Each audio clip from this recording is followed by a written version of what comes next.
Magandang araw mga ka-aerial defense, may ibabahagi na naman ako sa inyo.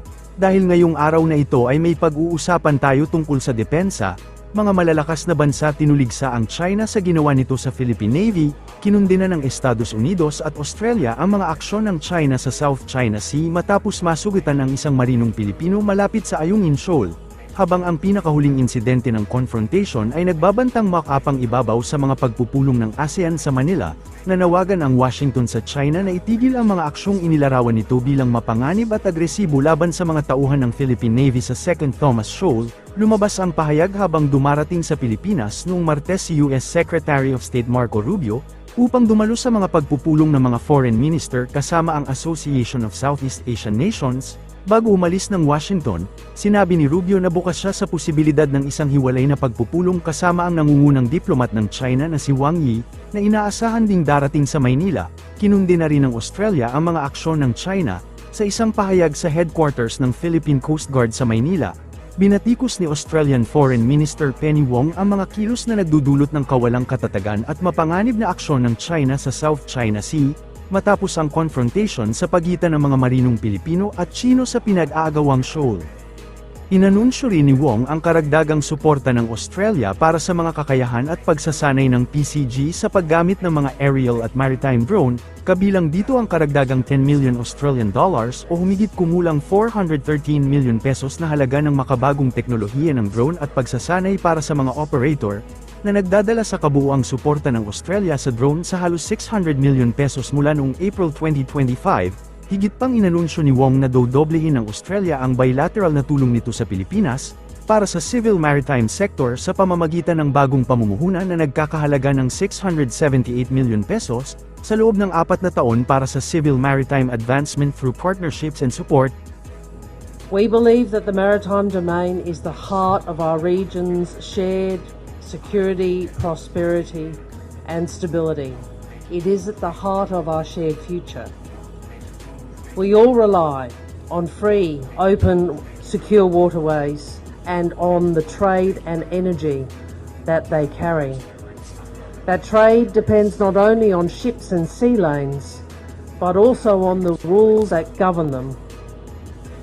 And that is why working with ASEAN, Australia, is helping to support a peaceful, stable and prosperous maritime region.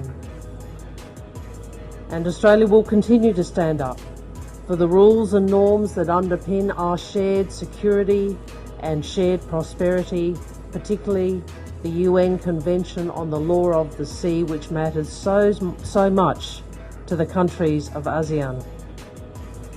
And we remain concerned about destabilising and dangerous conduct in the South China Sea, some of which the Philippines Coast Guard knows too well, including the actions by Chinese vessels towards Philippines vessels we witnessed yesterday morning. Friends, we do understand the breadth of the challenges you face, including illegal fishing, maritime pollution, environmental damage and climate change. And a key message that I want to give to you today, and I hope to leave with you, is that we will continue to support you as we work to address these challenges together. And today I'm delighted to announce that Australia will provide an additional 10 million Australian dollars, 413 million pesos of cutting-edge drone technology and operator training.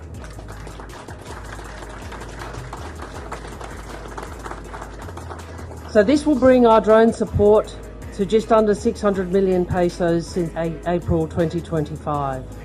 And Australian gifted drones have already been successfully used in maritime security, search and rescue and environmental protection operations.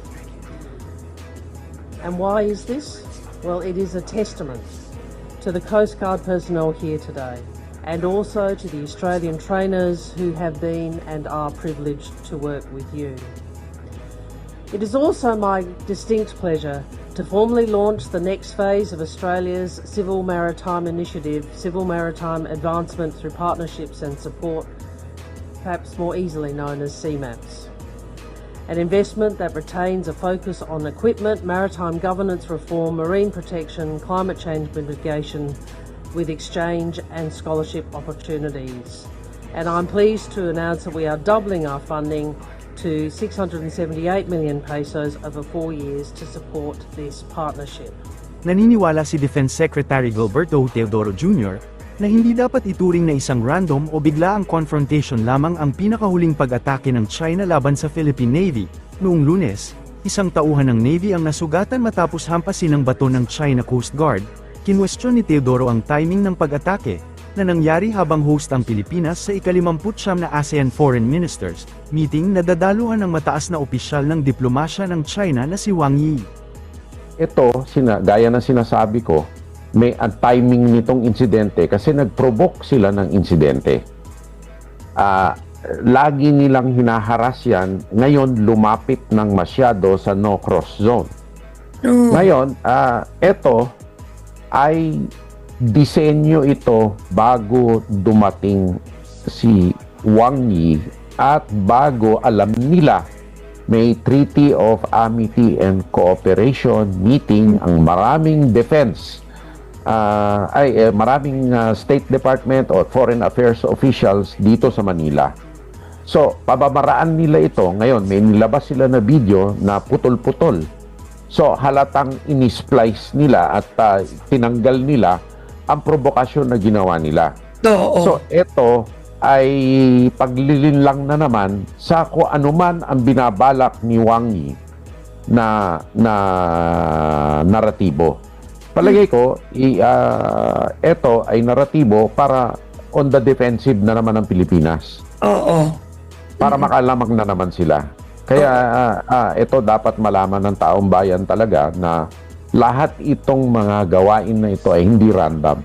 Hindi lang nagkainitan ng ulo. Kasi ang lalayo ng mga yan eh.